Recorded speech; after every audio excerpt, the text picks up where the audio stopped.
and pagers. Out of consideration for all attendees, we ask that guests remain seated during the ceremony. If you have young children and they are not finding the graduation as enjoyable as other guests, we ask that you take your little ones into the lobby. A picture of each graduate will be taken as they receive their diploma and as they leave the stage. These pictures will be made available to graduates and their families. The ceremony is also being videotaped. Information regarding how to download the ceremony is available through the bookstore. Thank you for attending, and we appreciate your cooperation in making this day a special one for our graduates, as well as a safe, enjoyable, and dignified commencement ceremony.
Good afternoon. My name is Shelby Tavares, the host of graduation.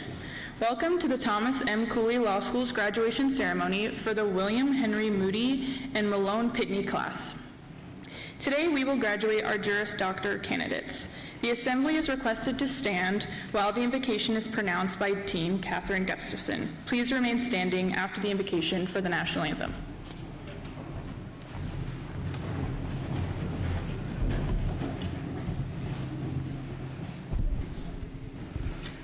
Let us bow our heads or quiet our hearts as we enter this moment.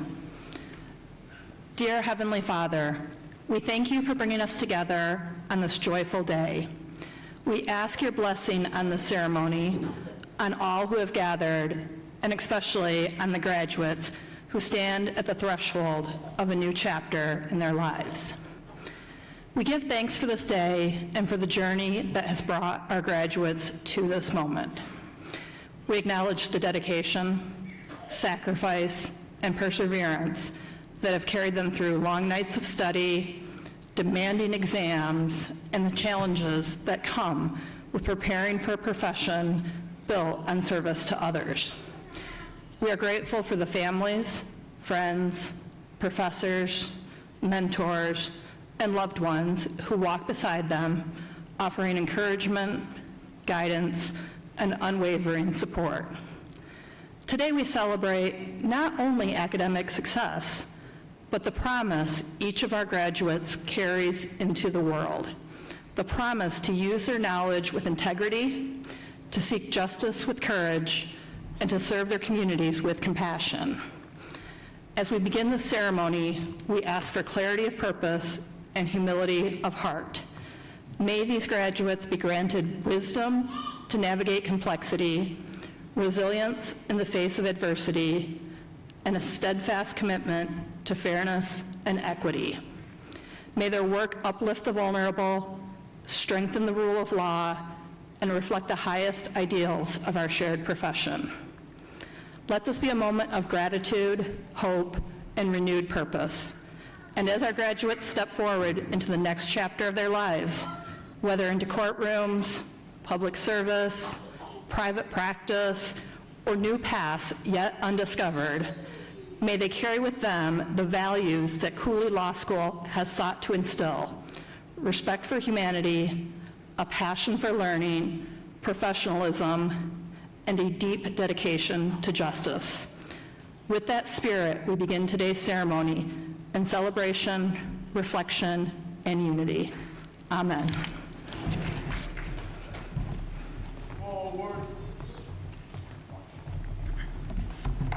The colors are being presented by the U.S. Marine Corps.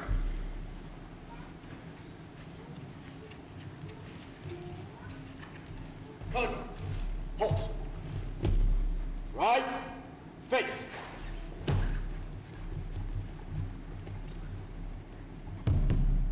Carry, color. Ready, cut.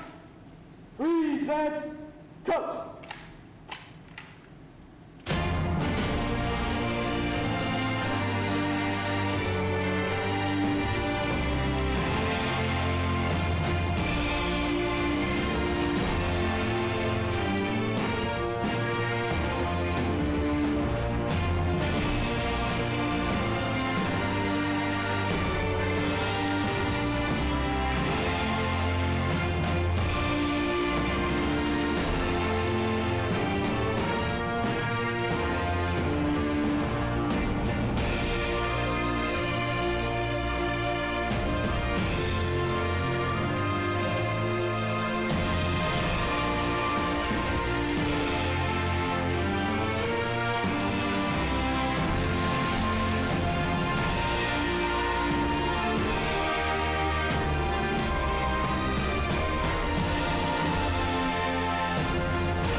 Ready, cut. Left, face. Forward, march.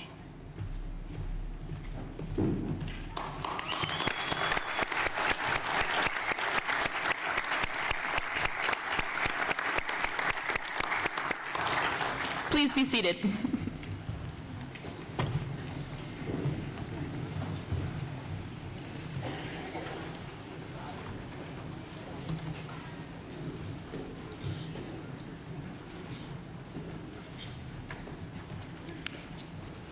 The next valedictory speech will be presented by Tori Sanders, who was selected by the Malone Pitney class from the Tampa campus to present the class's farewell comments.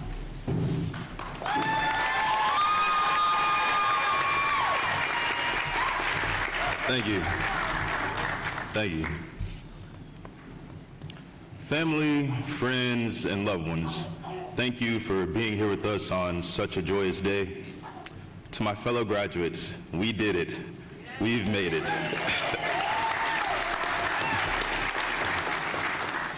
We have finally reached the finish line we envisioned as bright-eyed 1Ls on our first day of class. Though the journey here was not easy. All the late nights, the hours studying, the missed occasions, they paid off. And although this path tested us, we did not waver. We remained steadfast in our commitment to obtain our Juris Doctor degrees. Some of us came to law school to fight injustice, build businesses, shape policy, or simply because we were curious about how the world works. But now, we enter a world where we are the guardians of the rule of law, and where we will often be the voice of reason in the room. So I pose this question to you. How can a country built on liberty succeed? Well, the truth is, there are many ways, but the most vital being the role of an attorney. See, without laws, liberty becomes chaos. And without advocates to uphold those laws, well, liberty cannot survive. Now, let me share an old folktale. Because if law school taught us anything, it's that every lecture must come with at least one story we didn't ask for. I'm sorry, professors, I had to put that there. So it goes like this. A town wanted to get rid of a donkey, so they dug a hole and they placed the donkey inside of it. They shoveled and they shoveled and they shoveled, but every time they shoveled the dirt, the donkey shook it off and patted it down. By the time they were done shoveling the dirt, the donkey had risen back to ground level with them. Sound familiar? Because honestly, if you think about it, it's kind of the same strategy a lot of us use during finals. But all jokes aside, this is the mentality that law school has given us. How to rise in the face of adversity, something that will surely be needed in our fight for justice. As we leave here today, that resilience becomes more than a personal strength. It becomes a professional obligation. In the years ahead, people will come to us in their most vulnerable moments. They're trusting us with their freedom, their families, their futures. They won't ask if we graduated with honors or what grade we got in our courses. They will ask us to stand up for them when they cannot stand alone. They will ask us to navigate complexity, to speak with clarity, and to fight with integrity. And because of everything we endured here, every challenge, every setback, every ounce of dirt that we have shaken off, we are now prepared to answer that call. Not only are we professionals, we are servants. I'm reminded of the words of President John F. Kennedy, and I'm sure you guys out there will recognize this as well.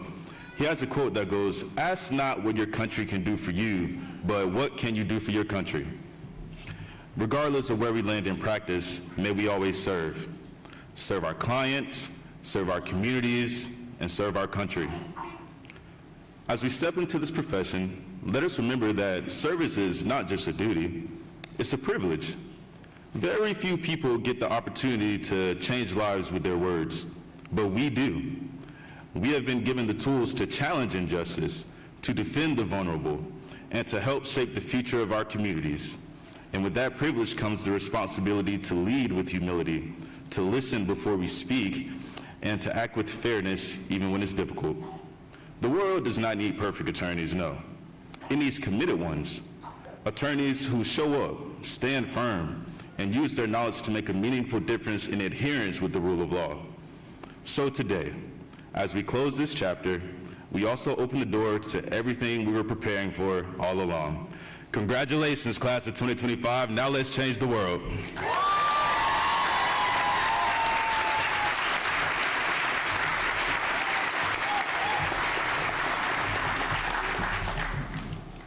Ladies and gentlemen, it is my privilege to present to you the President and Dean of Thomas M. Cooley Law School, James McGrath, who will provide opening remarks and introduce the commencement speaker. Thank you. So I too would like to offer a hearty welcome to all of our distinguished guests, including members of our staff, many of whom are still working behind the scenes, and of course our distinguished faculty members.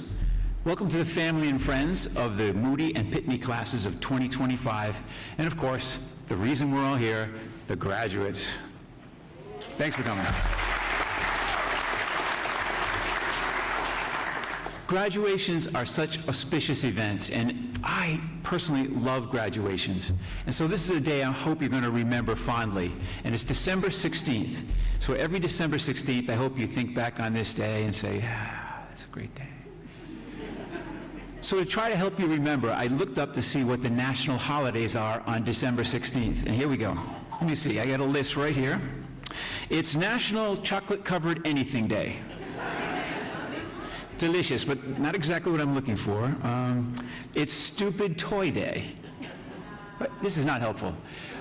Does anybody remember, some of you, probably not our graduates, does anybody remember lawn darts? Sometimes, yeah. Did you know that Congress had to pass a bill to outlaw them because people were getting killed? So there are some stupid toys out there, okay. It's also Barbie and Barney Backlash Day. Now, these are not at all what I was looking for. The best of the bunch so far is the chocolate thing, but here's one more. This better be good. It's the Day of Reconciliation. In 1994, to heal and bridge the gap between people living in South Africa due to apartheid, this dedicated day was introduced. Apartheid was a racial segregation system that existed through South Africa. So this holiday, the Day of Reconciliation, marks the nation's commitment to healing divisions and building a unified society from the fractured pieces of apartheid. Apartheid denied the majority of South Africans their most basic rights and dignity for nearly half a century. And there's something profoundly appropriate about your graduating coinciding with this day. You're entering a profession that sits at the intersection of conflict and resolution, division and unity, injustice and remedy. While our challenges clearly are different than those of South Africa's, we face our own urgent need for reconciliation. Our country is deeply polarized, politically, economically, across persistent lines of race and class. And we struggle with questions of equal justice, equal opportunity, and equal dignity under the law. Public trust in our institutions is at an incredibly low point right now. And our public discourse often generates more heat than light. But your legal education has equipped you with powerful tools, the ability to advocate, to interpret, to argue, and to persuade. It provides and perhaps the most important lesson you can carry forward is this: the law at its best is an instrument of reconciliation. It provides a framework for resolving our deepest disagreements without violence. It offers a path towards justice when society has failed its most vulnerable members. Our country needs reconcilers now more than ever. Thank you.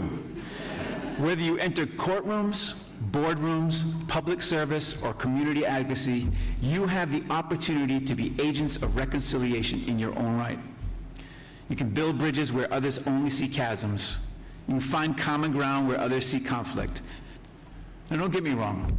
Chocolate-covered anything is great too. Clearly it is. But I want you to focus on the incredible training that you've received and the resulting opportunities you're going to have to make a profound difference in the world. Not many of us get too far in life all by yourselves. So let me put out a special thank you people here, anyone and everyone who helped our graduates get through law school. Whether you're a family member, a friend, anyone in our grad support system, I personally want to thank you. Yeah, let's give them a big round, yeah. So thanks for all that support, whether it was financial, emotional support, childcare, running flashcards, whatever it was. I'd like to say thank you to all the family and friends. I would also like to say it's over. Everyone's hard work is done. Yeah. I would like to say that, but not to be that guy, but we have one big hurdle left, and that's the bar exam, okay? So today we're going to celebrate our graduates' great success, and you've all earned a well-deserved break. But yeah, good. I'll clap that. But very soon, our grads are going to have to get back to work again, preparing for that next challenge. So family and friends, just bear with us for one more big effort and enjoy this special day. So, yeah, while I'm thanking folks, I'd also like to thank Shelby Tavares for hosting us today, doing a great job. Yeah. And thank you, Dean Gustafson, for your invocation. It was very inclusive, very uplifting, and mirrored some of the same themes that both Tori and I put in ours. So, well done. Yeah. And Tori Sanders, that was among the best I've heard. Really well done. Sometimes we have two student speakers. Yeah. I'm so glad we don't have a second one because it's a tough act to follow. All right, now it's my pleasure to introduce our commencement speaker, Justice Peggy A. Quince. Justice Quince was born in Norfolk, Virginia. She has two daughters, Peggy Laverne, a graduate of Florida A&M, and Laura Laverne, a graduate of the University of Central Florida. Justice Quince graduated from my alma mater, Howard University, with a bachelor's degree. She got earned her JD, her law degree, from the Catholic University of America. She's also been awarded an honorary Doctor of Laws degree from Stetson University College of Law and an honorary Doctor of Laws degree from St. Thomas University School of Law. She began her legal career in Washington, D.C. as a hearing officer with the Rental Accommodations Office, administering that city's new rent control law. She then served in private practice in Norfolk, Virginia, and later opened a law office in Bradenton, Florida, where she practiced general civil law. In February 1980, Justice Quince began her tenure with the Attorney General's Office Criminal Division, and she served there for 13 years, including 5 years as the Tampa Bureau Chief, and 3 years she spent handling death penalty cases exclusively. Justice Quince is a member of the Florida Bar, Virginia State Bar, the National Bar Association, the Tallahassee Women Lawyers, and the William H. Stafford Inn of Court.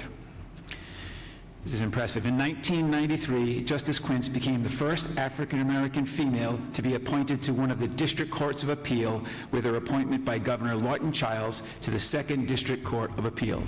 History maker.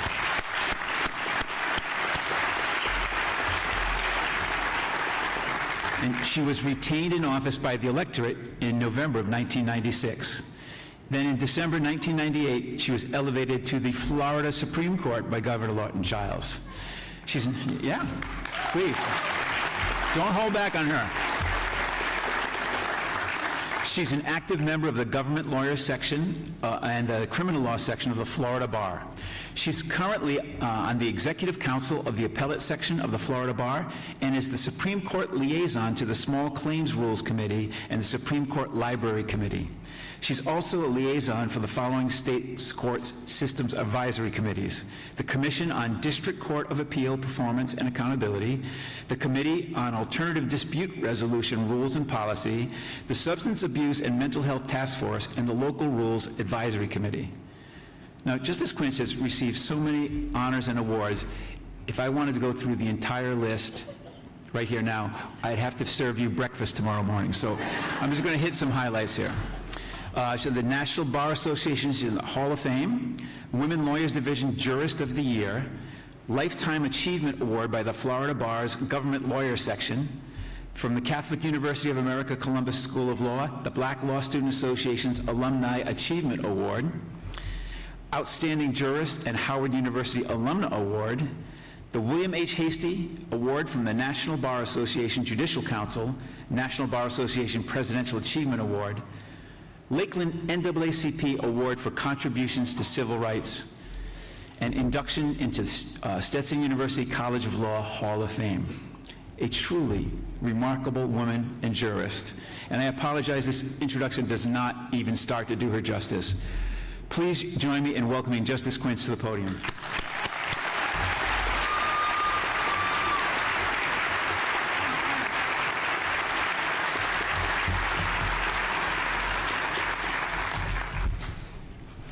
I have to start by saying I left my glasses at home, and so I may have to put these on, because, you know, at my age, my eyes aren't the best, but I'm going to try to persevere. So, good afternoon to the faculty, the dean, all the students here, the family and friends, but most importantly, to the graduates. It is my great honor to be here today and to help celebrate with you and to welcome you almost, to the profession of law. You know, law is really a noble profession despite all that you hear, and I want to talk to you about how you can help continue to make law a great profession. You will, in a few months, as our president and dean said, you're going to be taking the bar exam. You're going to be taking either the Florida bar exam or the exam of some other state that you are interested in. And once you pass that bar exam, you are going to be taking the oath of admission. And have you ever really thought about what it means when you take an oath? Have you thought about the kind of promises that you are going to be making as a member of the legal profession? So I want to talk to you a little bit about what these promises actually mean that you are going to be taking. The oath of admission to the Florida bar, which is much like the oath of admission to many bar associations, there's a section before you even get to the oath that says, the oath of admissions to the Florida bar emphasizes a lawyer's commitment to uphold the law, maintain integrity, and serve the public good. And it starts out with, I do solemnly swear or affirm. And what you are saying when you say those words is that you are making a solemn promise. You are affirming a fact. So when you repeat the words of the oath of office, you are stating and promising that you will obey what it is you are saying. And the first promise is, I will support the Constitution of the United States and the state of Florida, or whatever state it is that you are taking that oath in. This support for the Constitution is for the Constitution as a whole, as it exists, not as any of us might think it should exist. If any group or person disagrees with these provisions, there is a method to amend the Constitution. Article 5 of the Constitution outlines the ways that you can amend the Constitution.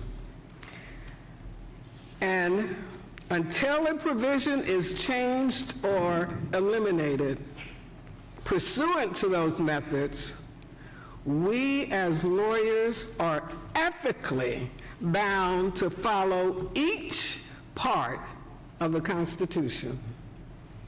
And likewise, there are methods to change our state constitutions. And here in Florida, there are 6 methods of changing the Constitution. We have the legislature proposing changes. We have the citizens proposing changes. We have the Constitutional Revision Commission.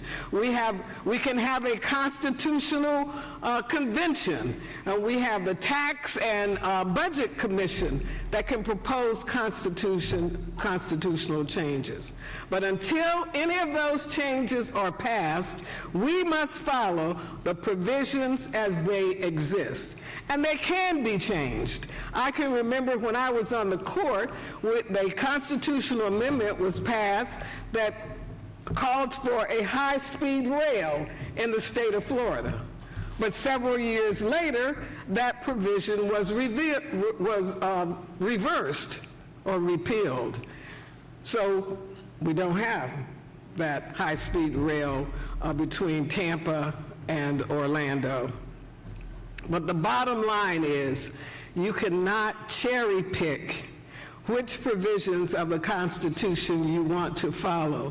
We are ethically bound to follow all of them.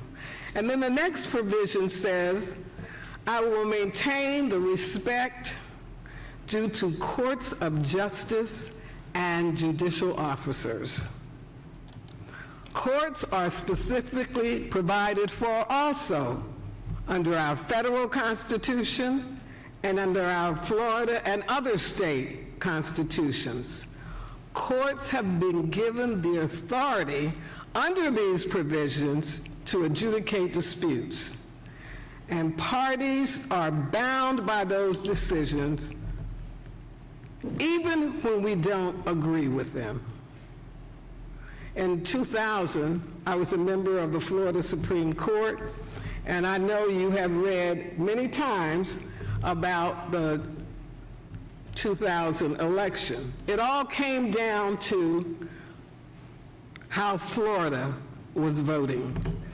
And there was a several hundred vote difference between George Bush and Al Gore.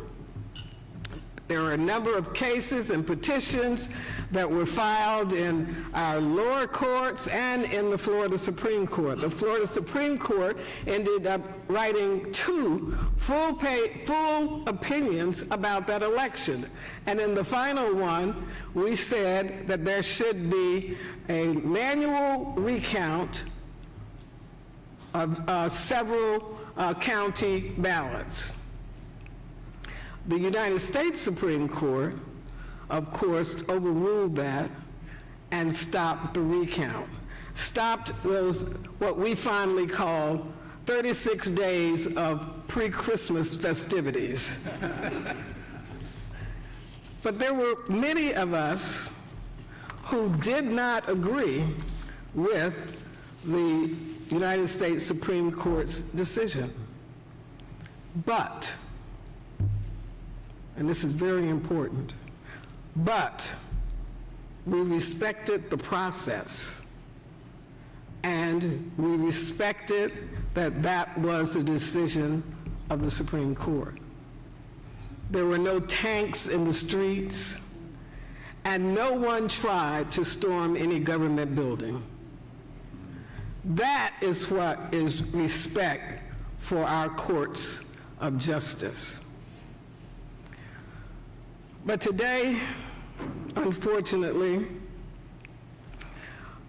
there's sometimes not respect for the decisions of our courts. There are insults made to judges, even verbal and physical attacks. That is not the kind of respect for judges and judicial officers that is the hallmark of our judicial system.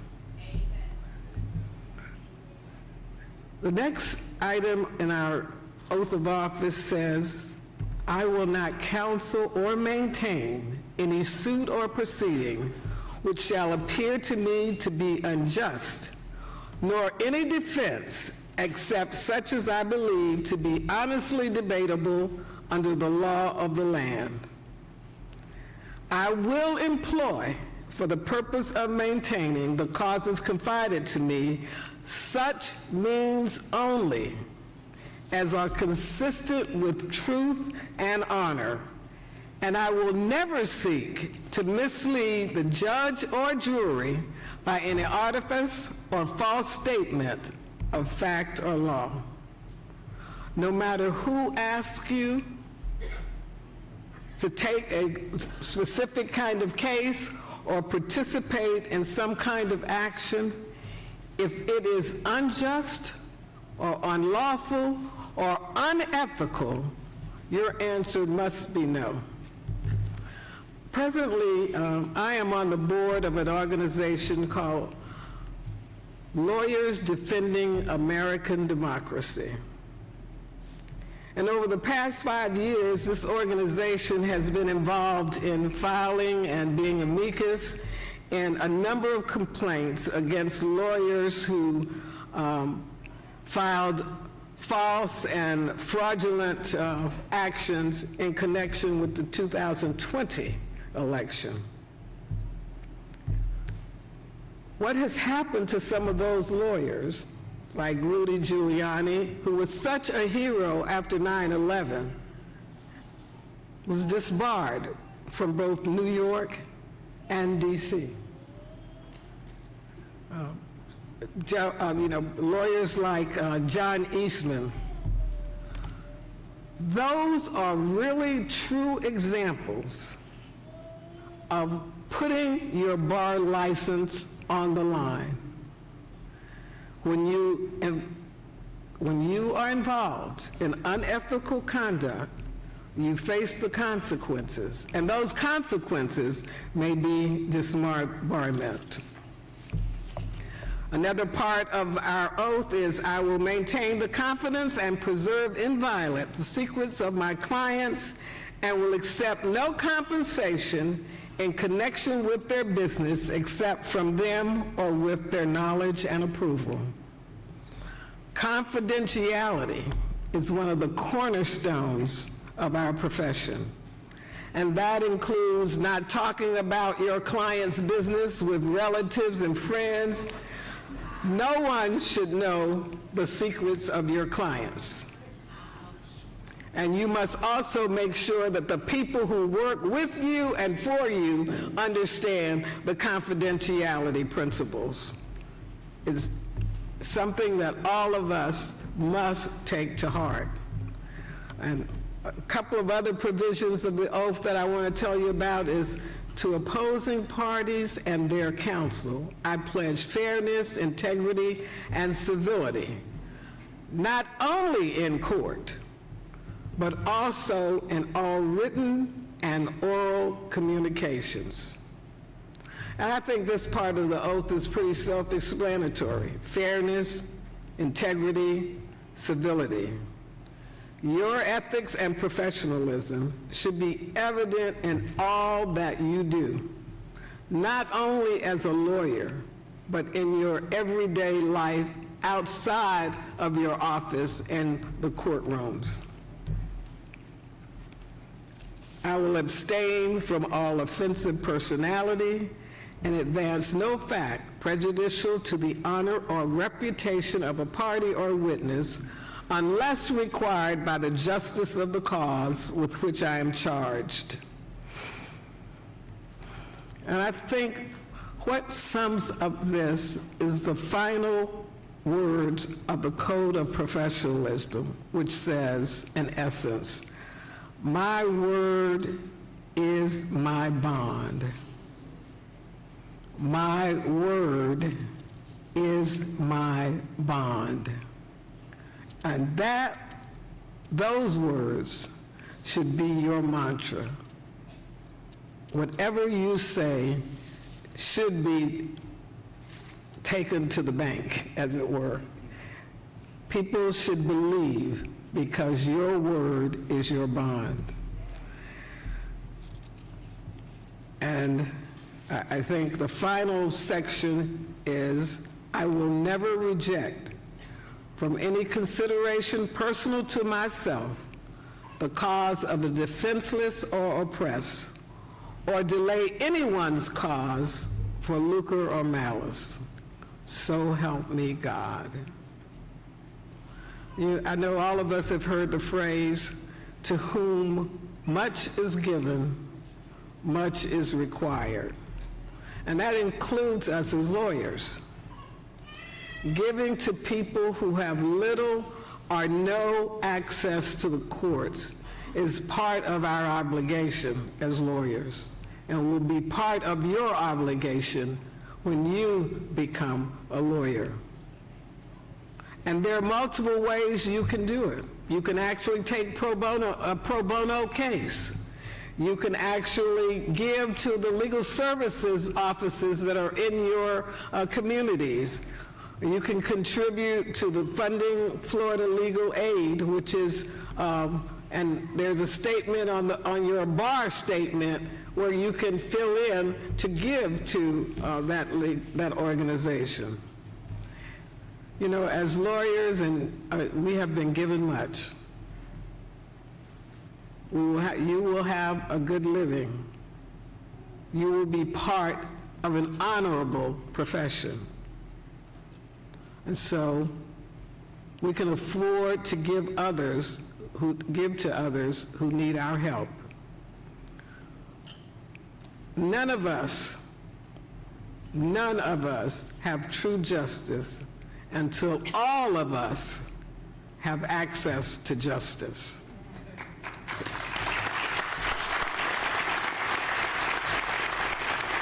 So I am asking you, graduates, that when you get ready to take the oath of office, don't look at it as just something you have to do in order to become a lawyer.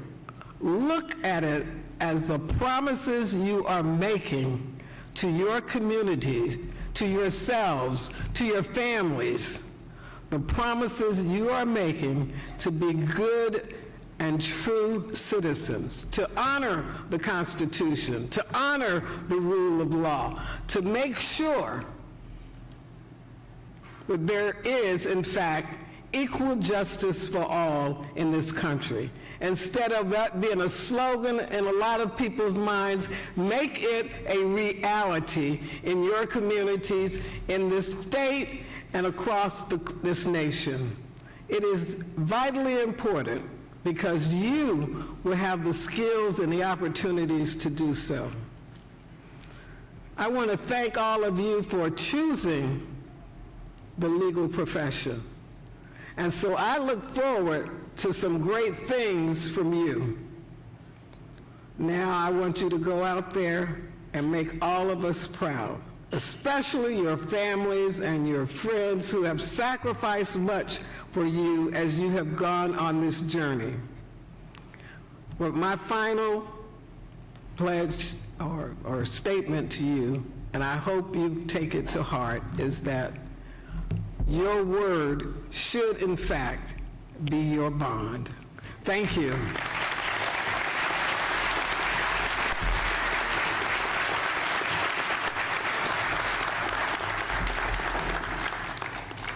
It is now my privilege to introduce Dean Catherine Gustafson, who will present the candidates for graduation.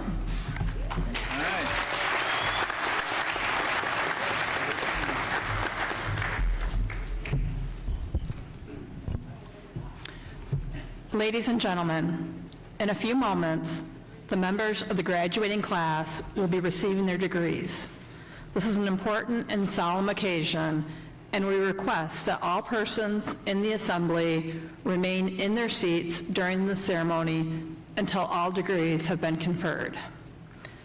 The faculty of the Thomas M. Cooley Law School has established criteria for the course of instruction, the standards of achievement, and the period of residence necessary to ensure professional proficiency and practical scholarship in the law, and has also established the requirements for the degree of Juris Doctor. The board has been advised at the end of Trinity Term 2025, 22 Juris Doctor students of the class known as the William Henry Moody were examined and were found to have fulfilled all the requirements of those degrees. The board has also been advised that at the end of the Michaelmas Term 2025, 57 Juris Doctor students of the class known as the Malon-Pitney class were examined and were found to have fulfilled all the requirements for those degrees. Now therefore, it is resolved that the degrees are conferred and the candidates who are presented to the president of Thomas M. Cooley Law School will receive the Juris Doctor at his hand.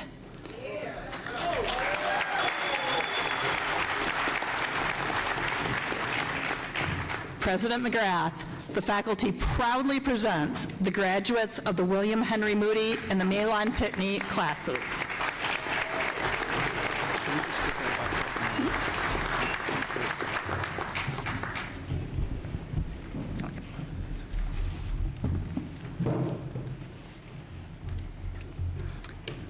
April Michelle Espinosa.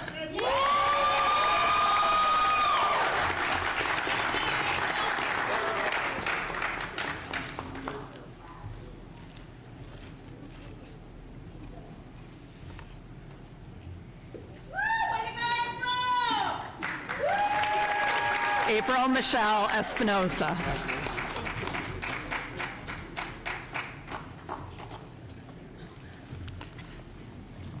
Paul Ivanoff.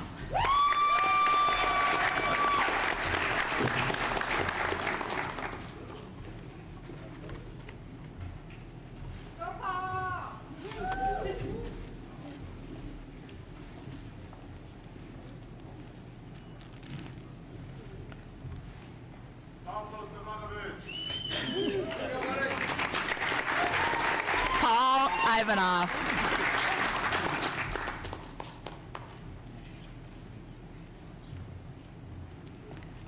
Nairobi C. Ramirez.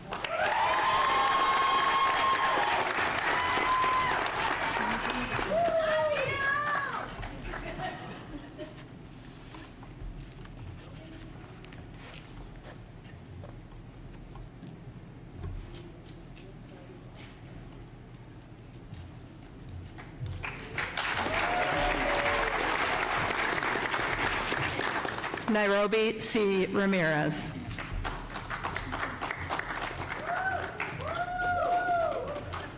Esteban Rodriguez.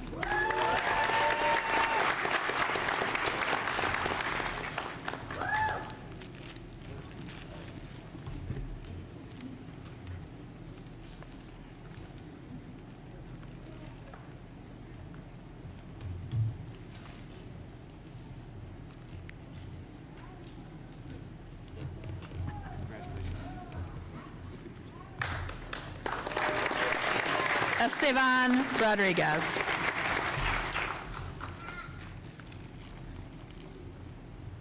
Jonathan Bandanya, cum laude.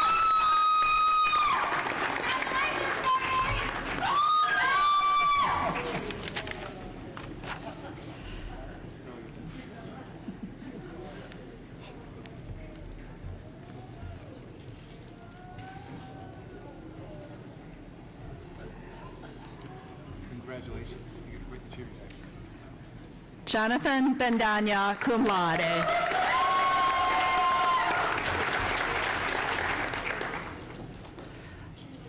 Lashal Black Jesus.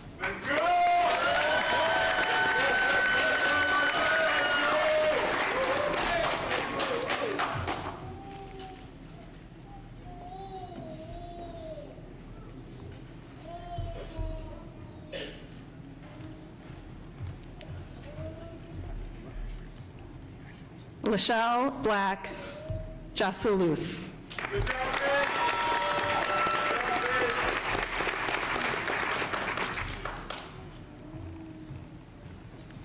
Brianna Nicole Costello.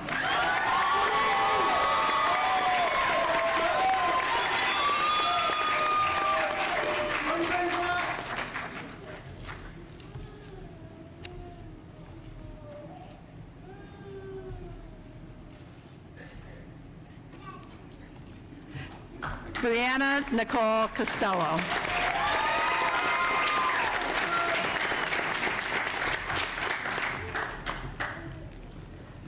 Madison Joanne Dixon, cum laude.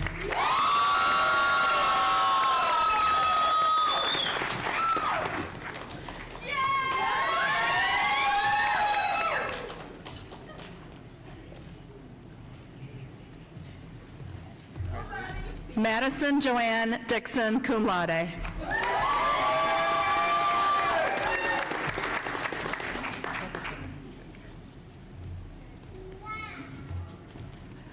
JP Gamba.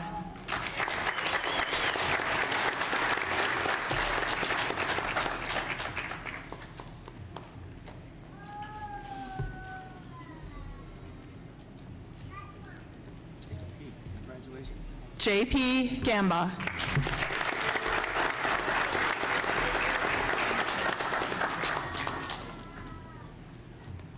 Andrea R. Graham.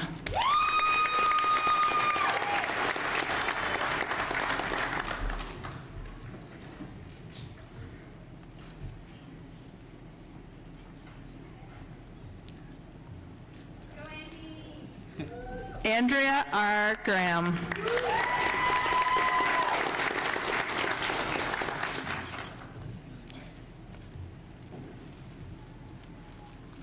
Charles Scott Hamrick, U.S. Army veteran, cum laude.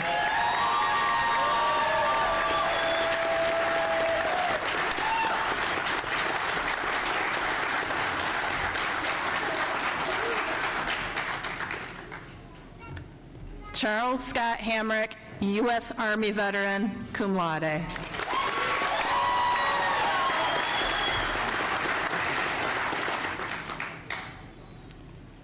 Caitlin Marie Hearn, magna cum laude.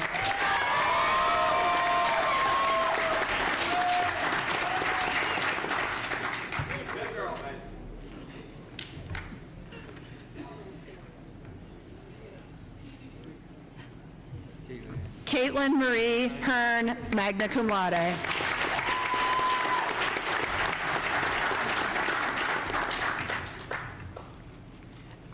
Erica Nicole Hollings.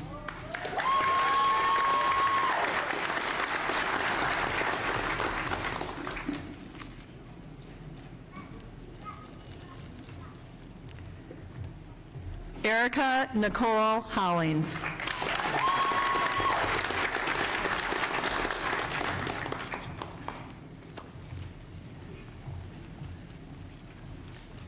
Olivia Hughes, cum laude.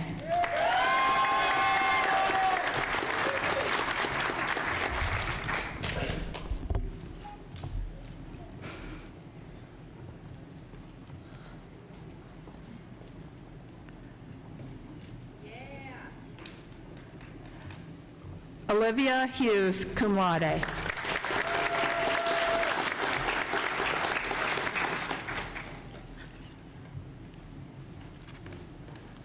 Crystal Kafka.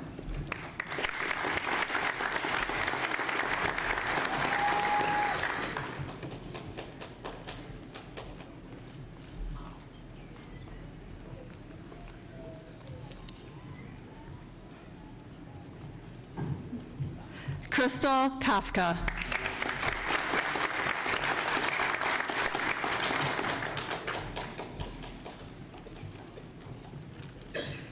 Luna Marcius.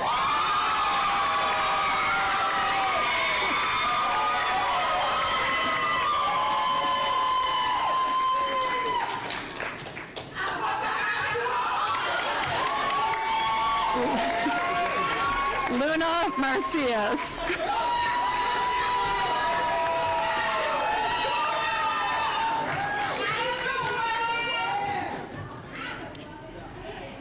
Carolina S. Morales, U.S. Army veteran.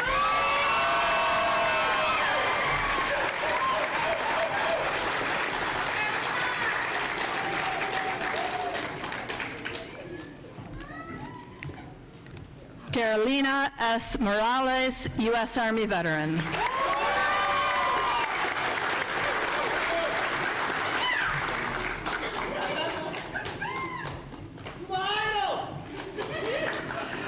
Molly Puig, cum laude.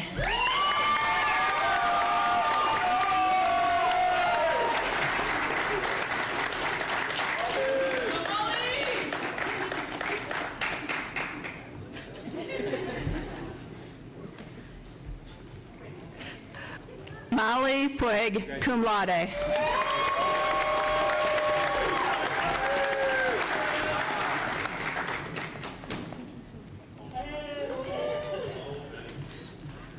Darren Edward Robinson, cum laude.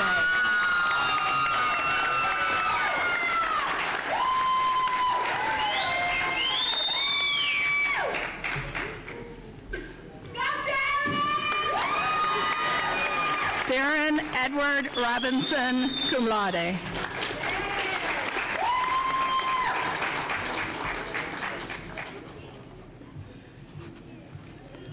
Tori Terrell Sanders, Jr.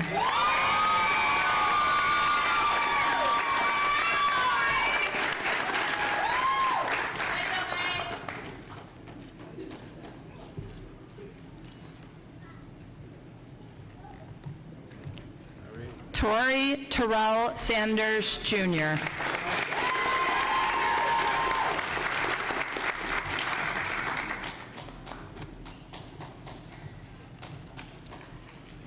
Kristen N. Schweikert, U.S. Air Force veteran.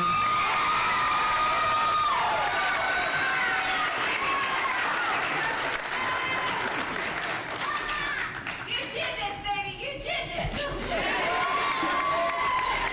Kristen N. Schweikert, U.S. Air Force veteran.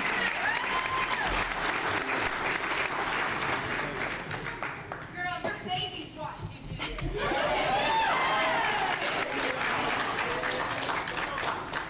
Amanda Terrell, cum laude.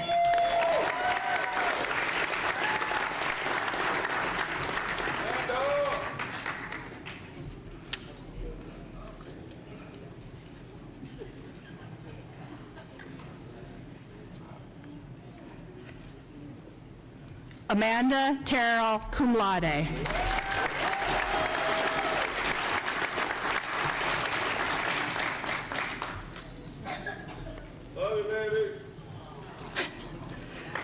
Robert, a.k.a. Bob Tosi, U.S. Army National Guard veteran, cum laude.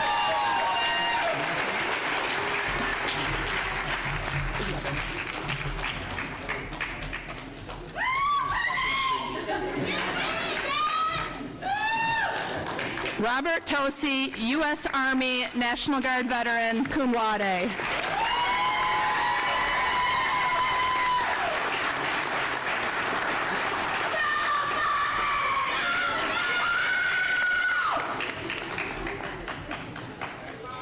Carly Louise Turner.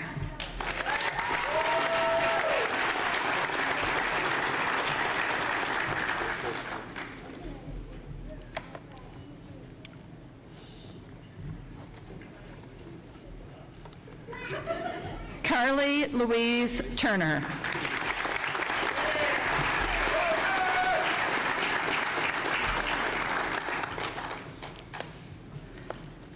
Camilo Uribe.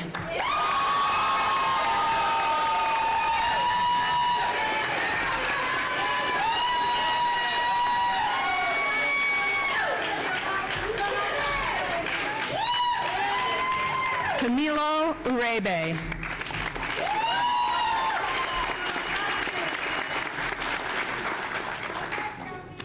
Good job, brother! Rose Stephanie Vital, cum laude.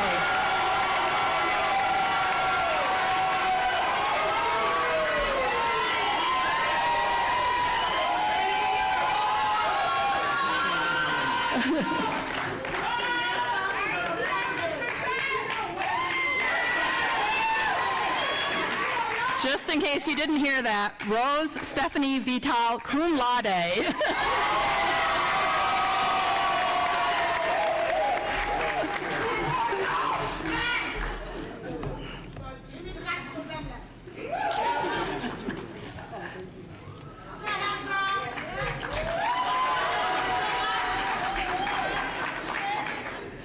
Tyler Williams.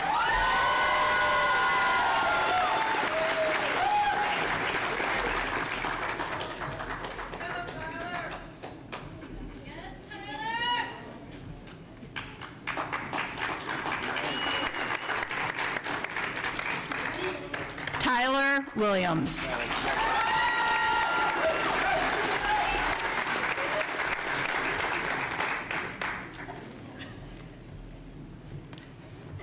Charles Michael Woodruff II, cum laude.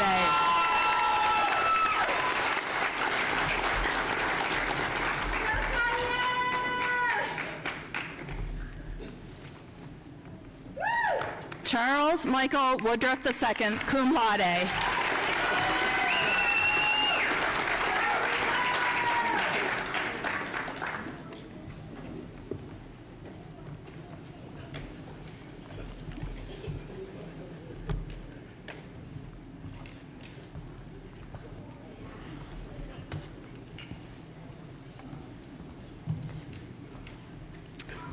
Ladies and gentlemen, I proudly present to you the graduates of the William Henry Moody and the Malone Pitney class. Congratulations.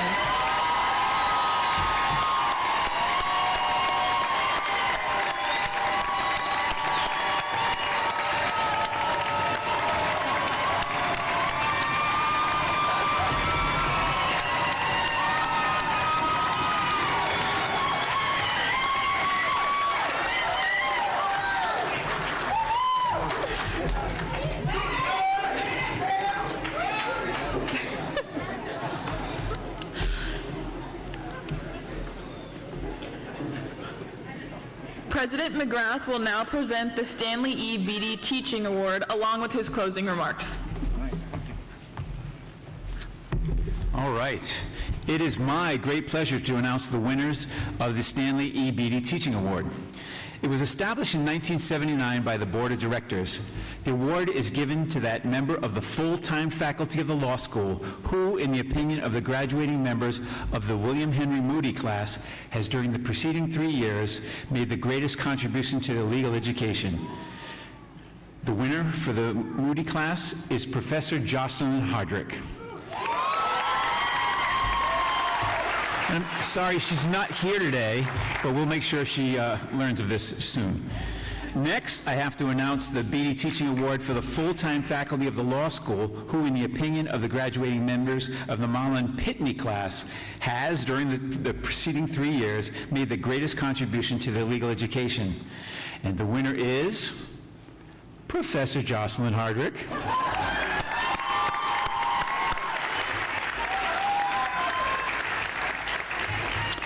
I have a couple of other awards to make here. So the Cooley Legal Author Society honors full-time faculty members who meet a rigorous standard for scholarly writing. Members are presented with a medal to be worn at graduation.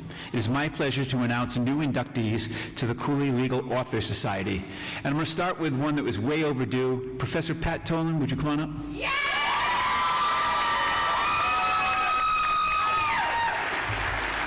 And I should have taken this out of the plastic earlier because I want to put it right on you.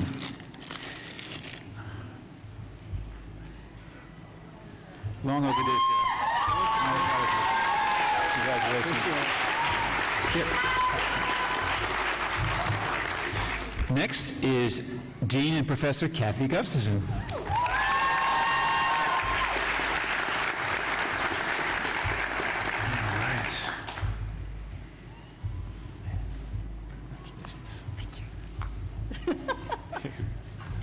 All right. And it's a good thing you don't have to be present to win, because the next one goes to Professor Jocelyn Hardrick. Next up is Professor Barbara Kalinowski.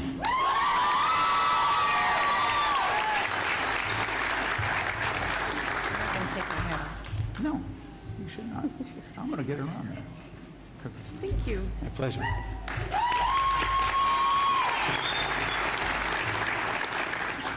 Next is Professor Matthew Marin.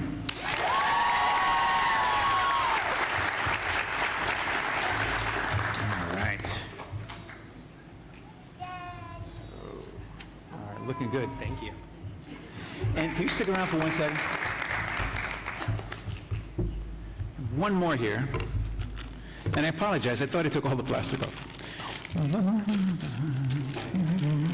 Don't mind me. The next recipient is Professor James McGrath.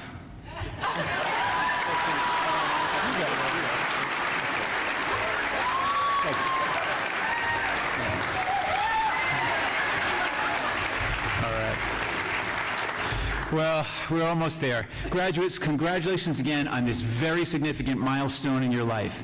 And when things get tough, I'm going to ask you to remember why you came to law school in the first place. Most people come to law school with some sort of sense of purpose, whether it's wanting to change the world or just improve your own life or better prepare for your family.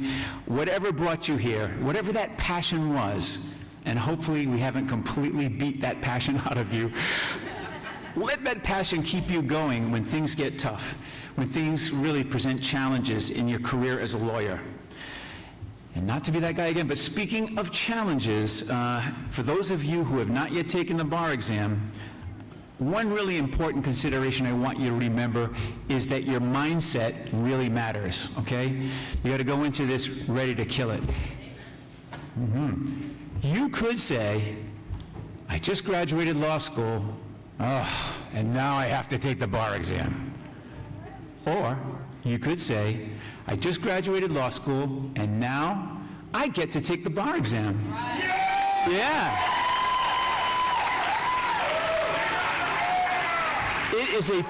It's a privilege. You've earned it. Not everybody gets to go to college, but you did, and you got out the other end. Not everybody gets into law school. Clearly you did. And not everybody graduates, but you did. So you got this.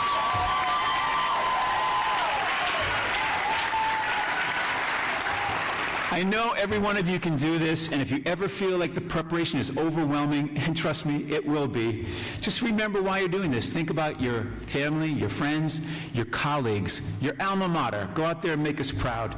And also your future clients who deserve your excellent representation. We at Cooley are here for you during this whole process. And although you're finishing up an important chapter of your life at Cooley, it's not over yet. We're ready to share in your successes and any setbacks you may have as you become great lawyers and leaders. Yeah, and stay in touch. Stay in touch, as Dean Zielinski told the graduates earlier. Be a proud member of over 21,000 Cooley grads out there in the world. Continue to make us all proud of you. In closing, thanks to everybody here for really making this a joyous event. I love the big heads, the flags, and all the noise. You really made it a special event. Thank you so much. Shelby, take us home.